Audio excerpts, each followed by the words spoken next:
Jorge, aleluia, está se posicionando como cooperador da casa do Senhor, da qual estava esperando nesse momento, para ele estar, aleluia, atuando no seu ofício. A nossa irmã Cristiana, a esposa do nosso irmão presbítero Léo, está sendo preparada para a obra, glória a Deus, como diz aqui a palavra. Pode subir aqui, irmãos, em nome de Jesus, amém? No livro de, aleluia, de Atos, nós observamos que o Senhor, ele tinha, irmãos, aleluia, um grande zelo em separar o Espírito de Deus para a sua obra.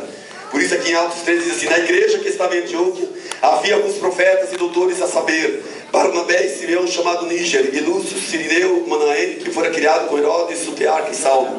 E servindo eles ao Senhor e jejuando, disse o Espírito Santo: apartai-me a Barnabé e a Saulo para a obra que eu tenho chamado. E então, jejuando e orando e pondo sobre ele as mãos, o despediram. É assim que Deus faz. É o Espírito Santo que é a vida da igreja, que orienta, que dirige, que distribui dom, que consagra, irmão, unge homens e mulheres para a sua obra. Então hoje, louvado seja Deus, o que vai ser sucedido em nossa irmã Cristiana, aleluia, é uma promessa de Deus, é uma confirmação do que o Senhor tem falado com ela, desde que ela pisou os pés aqui. E o nosso irmão Jorge já veio para a nossa igreja, louvado seja Deus, já constituído o obreiro de Deus, e apenas ele vai, aleluia, assumir a sua posição para estar trabalhando conosco no ministério e na obra do Senhor, amém? Então os irmãos agora estendam as suas mãos para nós estarmos aqui consagrando em nome de Jesus, nosso Senhor. Glorioso Deus e Pai, abençoa a tua serva, meu Deus, que está sendo preparada para a cooperadora, meu Pai, da tua igreja, Senhor, agora estará atuando nesse ministério junto conosco, meu Deus, a qual,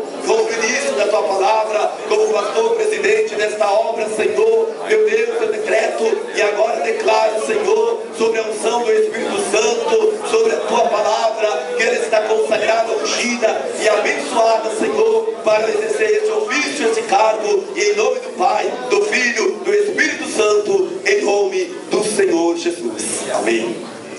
Deus querido, também abençoa o teu servo, Senhor, que está sendo posicionado, meu Pai, que está agora, Senhor, meu Deus, entrando nesse trabalho como cooperador da tua obra, da outrora, Senhor, ele já servia com esse ofício e agora está sendo reconhecido pela tua igreja e pela tua presença, pelo santo ministério, Senhor. Por isso agora, como pastor presidente desta obra, seja determinado, meu Deus, e confirmado esta unção e esta